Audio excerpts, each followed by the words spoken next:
Hello mga beshi, nakagiyak nga po ako dahil may lakad nga po kami. Pumunta nga muna kami sa kanto para bumili ng lechon manok. Kahit nga mainit, for the lakad pa nga din yung mga person. Ito nga yung araw na umitim ako na sobra mga beshi. Kaya yung mga nagtataka kung bakit ang itim ko nung kumain ako ng sausage. Nauna ko nga lang po yung i-upload dahil di ko nga po yun binoise over. Dahil nagsasalita na nga ako habang niluluto ko yung sausage. Alam niyo naman, let upload na naman nga po tayo mga beshi. Dahil sobrang init nga po ng panahon, ang sarap nga po ulit mag-swimming. Last month pa nga napag-usapan na nga ng mga kamaman-mama na mag-swimming. Ito ngayon date na wala pang book kaya pinush na nga nila mga beshi. Di naman kalayuan sa amin to kaya nakarating kami kaagad. Buti na nga dinaan na kami ng mama nakaklase ko dahil wala kami sasakyan. Pagpasok ko nga na-amaze nga ako sa ganda mga beshi. Sa mga nagharap nga po ng private resort pwede nga po kayo dito. Sobrang luwag nga po ng space dito. Kainaman nga din maluwag yung parking mga beshi. Any occasions pwede nga sa resort na to. Yung iba ko nga po kaklase hindi nga po nakapunta dito mga beshi. Pagdating nga po namin binisan na nga po ko ni mama ng rash guard. Naglagay na nga din po ako ng sunblock sa mukha. Bago nga po kami tumalan sa pool, nag-shower nga po muna kami mga beshi. Pagkatapos lumublob na nga po kami sa swimming pool. Sinama nga po namin si Tita Cha para nga po meron magtitingin kay Athena.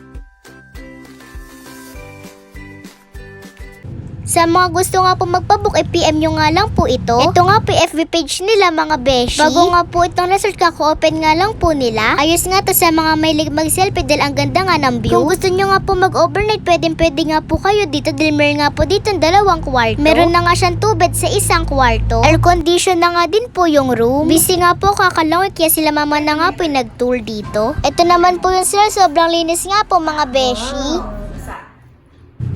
Habang nasa kwarto ka nga, matatanaw mo pa rin yung mga batang nagsaswimming. Hindi nga po kayo mangangamba dito. Kahit nagpapahinga ka, matatanaw mo sila. Nagutom nga kami ni Tita Cha, kaya umuhan nga po muna kami para kumain. May upo naman pero mas gusto nga namin kumain dito sa lapag. Alas 12 na nga din, kaya kumain na nga din sila mama ng tanghalian. Kain daw po kayo mga beshi. Pagkatapos nga nila kumain, pinapila nga po kami magkaklase. Dahil meron nga po kaming gagawin.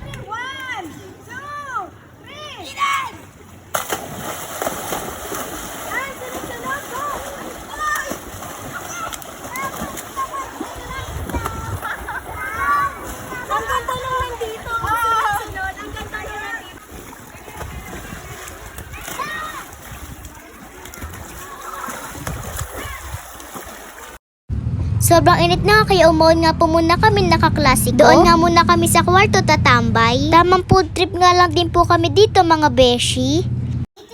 Napakaitim. Okay na? Napakaitim mo.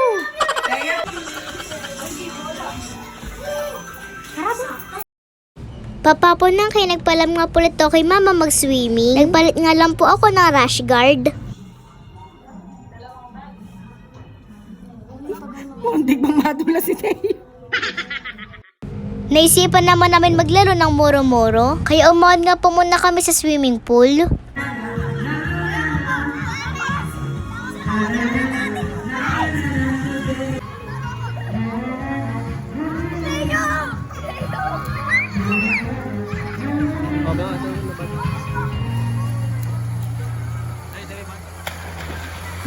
Yun lang, salamat sa panonood. Bye-bye mga beshi.